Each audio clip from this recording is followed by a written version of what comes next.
UCB are here at the big church day out, and I am joined by none other than the legendary Israel Houghton. Thank you for joining us. Legendary? Legendary, it has to be said. Does that just mean that I'm old? No, it means that we love you. Because it's not your first time at the big church day out, not. is it? This is 4 years in a row. Number 4. What keeps you coming back?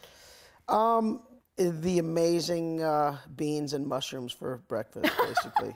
No, I'm kidding. The English fry-up. Yeah, I don't get that. I still don't get that. No? I don't get beans for breakfast. I don't think I'll ever understand that. You do the whole pancakes, bacon and maple syrup We thing. do, yeah. And that's apparently okay. We'll agree to disagree. Now, are you staying in the castle again? I am, yeah. Very they nice. put me in the same room every year. Oh, really? I think that's really, really cool. And they keep it just for you? Nobody else is allowed to stay there? Apparently not. The president tried, and they're like, we got to put you in 105. No, that's Israel's room. Yeah. Now, in one of your music videos, just want to say, you play a fair few instruments, and very well.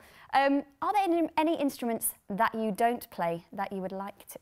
Yeah, I took up the saxophone a bunch of years back, and I was so frustrated with it. I couldn't do it. Couldn't get it. So yeah, saxophone would be that one for sure, and I've tried. Do you ever get tempted on stage to tell your other musicians to move over because you just want to I've been known to push the drummer off his seat a couple times. Have you? Yeah. What does he do?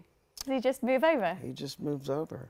Yeah. Nice. I mean, it's certainly not a takeover or anything. We're having fun doing it. No. But we've done some nights that went really, really long, and just people wouldn't leave, and so we just kept swapping instruments. Yeah, it was fun. Keep it fun. Now you have got many awards. How do you keep yourself grounded and keep it all about the worship, knowing that people recognise your music to that sort of calibre?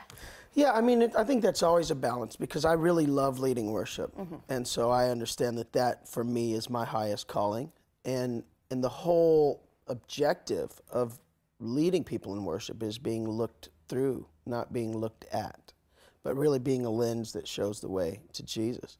Being an artist who is, selling records and winning awards and doing interviews and that sort of thing is all about access, it's all about connection, it's all about being seen. And so finding and striking that balance every day is an interesting one. So I remember going to the Dove Awards a bunch of years ago just as an attendee, and watching Michael W. Smith win like his 30th Dove Award, I think. Yeah. And he got up, and it was like a big moment, and he just said, "Thank you for this. I'm honored. However, this is just one more thing that I'm going to go lay at the feet of Jesus." And I remember that just reverberating in my heart, realizing you don't get to hold on to this for long, and it's not about you. It's really just I'm an ambassador and a representative, and I'll make sure that Jesus gets the glory from this, and I'm not going to touch it again. And I think that phrase and just that action is something that I've definitely tried to emulate along the way here, and it definitely helps to keep things grounded and keep things focused on the main thing. Yeah. Now you are celebrating, if I'm right, a decade of songs with a new album. Do you ever worry that you're going to run out of inspiration and new songs? Well, I think there is a kind of an upside to this. Even though it's the decade, we've actually been together 12 years, so we got a little bit extra. Yeah, so there's a little bit of credit in the bank there, so to speak. I think it was a bit tough to go, man. All right, this is 10, but I mean already we've started with what we consider to be the next decade.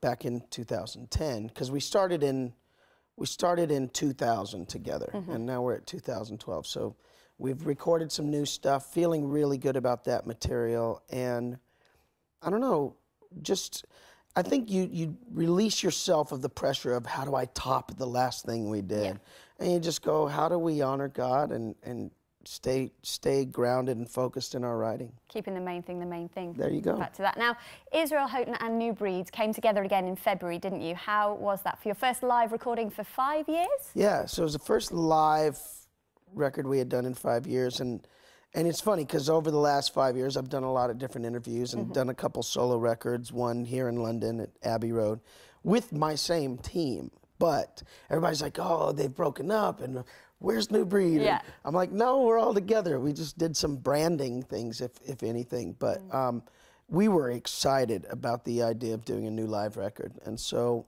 we took just a lot of songs that we've been singing over the last year, new songs that have had a chance to see if they work in a church setting, if they work in a Sunday morning setting. So I'd say the main bulk of these songs have all been tested already. And so we're really happy with how those came together. And August 14th of this year, we'll be releasing that project. Because you're currently touring at the moment, aren't you? When's the next time you're at home in your own bed? A couple days ago. Oh, okay. Yeah. No, so touring for us has been perpetual for like the last 12 years. Like we're always sort of moving, but we're always coming back. Because I still serve full time in my church, Lakewood, and so I'm leading worship twice a month on the weekends, and then we're traveling the rest of the time. So what's the one thing that you make sure is always in your suitcase, the first thing you pack?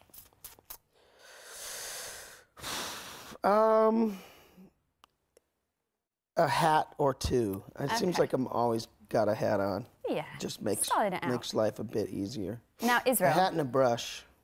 Nice. We do the serious stuff about Israel Houghton, but we also want to do the fun stuff as well. So we are going to do the quick fire 10. I have got cards A, B, C, and D in front of me. You need to choose one, and then as quickly as you can, the first word or the first answer that comes to your head, I want you to tell me. So first off, which card would you like? A, B, C, or D? I'm going to choose C, Jess. Okay.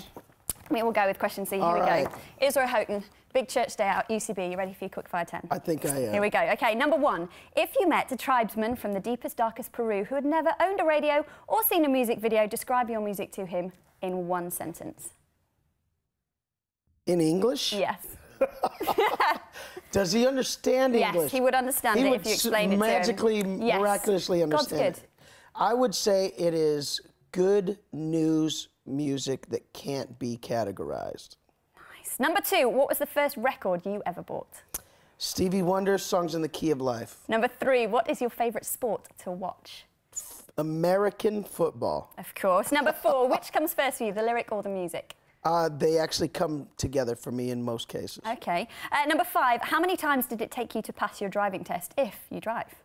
1 time. Have you ever broken a bone? No. Number 7, what is your favourite Bible verse? Psalm 139. Which says? What does it say? For God so loved the world? I'm joking. It says, before I formed you, I knew you. That's cool. Number 8, what is your shoe size? 9.5 US. Number 9, what is your most embarrassing musical moment? I was on stage with Fred Hammond in 1999, and I had popped off the stage to go say hello to my wife. A bunch of people in there, very tense moment. The show was starting late. It was nervous energy. I jumped back onto the stage to just run to backstage and hit the lip of my shoe and just dove in front of about 4,000 people. Ouch. And everybody stood up and cheered and laughed. And did you style it out, or did you just try? I did style it out, actually, and I popped up like that had been meant to happen. And the only thing that could come out of my mouth was, this is all a part of the entertainment, ladies and gentlemen. And finally, number 10, today's special word is, because it's an important weekend, Jubilee. Can you actually spell the word Jubilee? I can. Would you? think. Jubilee. Sweet. Now, you're on stage at the Big Church Day Out later on. What can we expect? You can expect Christ-centered, interactive, full-on worship. Nice. We look forward to seeing it. Israel Houghton at the Big Church Day Out. Thank you for your time. Thank you, Jess. Always a pleasure.